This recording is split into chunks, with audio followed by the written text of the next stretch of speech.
What if I told you that there was a project that had influenced countless industry-defining games such as Minecraft and RimWorld, staying at the top of its field in story and world building, yet still stays undiscovered by so many? Backed by 22 years of passionate development and built on the foundation of over 700,000 lines of code, Dwarf Fortress is one of the most complex to profound gaming experiences today. It has been critically lauded, being selected to be featured in the Museum of Modern Art, and has maintained a growing community of some of the most loyal followers in gaming history. In this video, I'll be diving into what makes this game so special, from the developers to the community, and maybe I'll be able to shine a little spotlight on one of my favourite games ever made. So, what actually is Dwarf Fortress? Well, first things first, there are two of them.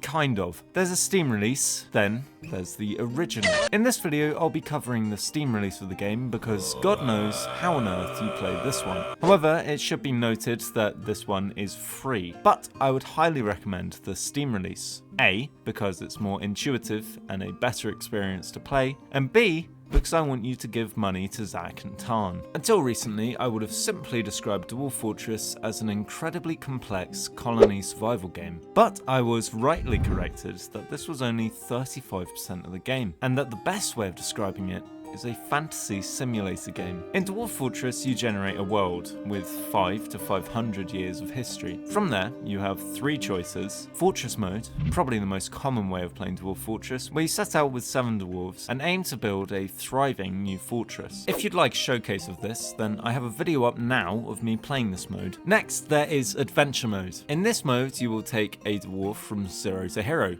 or most likely you won't, in an endless open world RPG. This is a much more intimate way of playing Dwarf Fortress, where you'll grow fond of your character until they're most likely mauled by wolves. Finally, there is Legends mode. Imagine this as the Library of Alexandria if it wasn't burnt down. Here, you'll find the entire history of your world, with detailed descriptions of figures that have made a real impact, as well as fantastic beasts, wars, and artifacts. It's all here. So, that's Dwarf Fortress in a nutshell, but what makes it so special?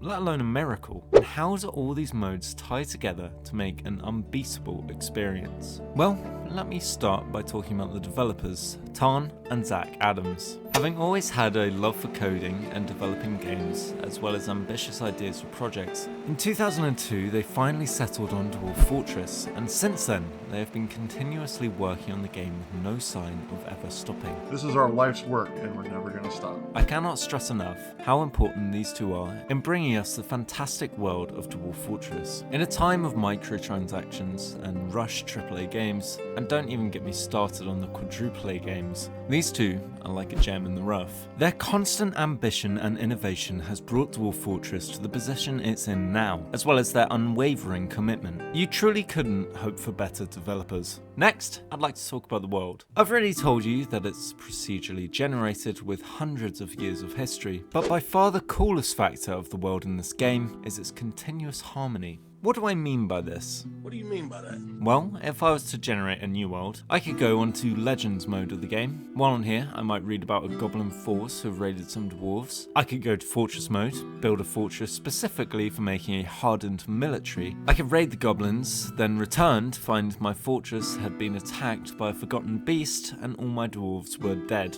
I could then retire my fortress, for now, hop over to the adventure mode and set out to slay this beast, making a name for myself and avenging my fallen dwarven kin. Then I could build an entirely new fortress in the same world and have a dwarf in that fortress engrave this tale onto the wall of his bedroom. This, in essence, is what I find so incredibly cool about Dwarf Fortress. No other game quite makes use of these features like Dwarf Fortress does, and none are able to make such a seamlessly continuous world. But how has this project gone on to influence games we all know and love, such as Minecraft and RimWorld? Well, Notch, creator of Minecraft, credited Dwarf Fortress as a major influence, alluring to its fantastic building mechanics. RimWorld, on the other hand, credited it for its incredible community and how it enables fantastic stories to be written by the players. Which leads me on to my next point and one of my favourite things about Dwarf Fortress: YouTube and the community. It was once said that the real players of Dwarf Fortress are those who consume the stories that have been crafted by the Dwarf Fortress creators.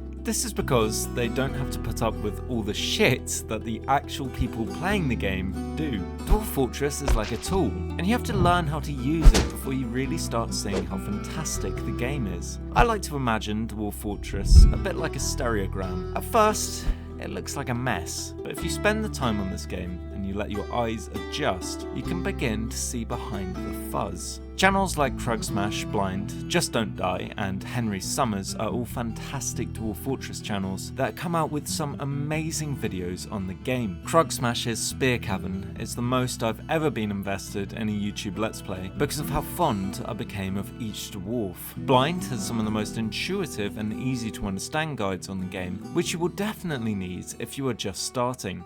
And Just Don't Die and Henry Summers both just make fantastic story-driven videos.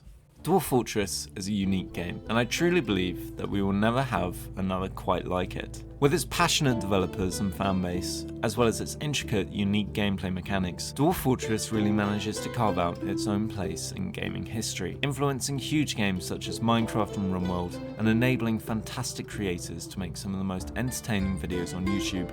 Dwarf Fortress truly is, in every sense of the word, a miracle.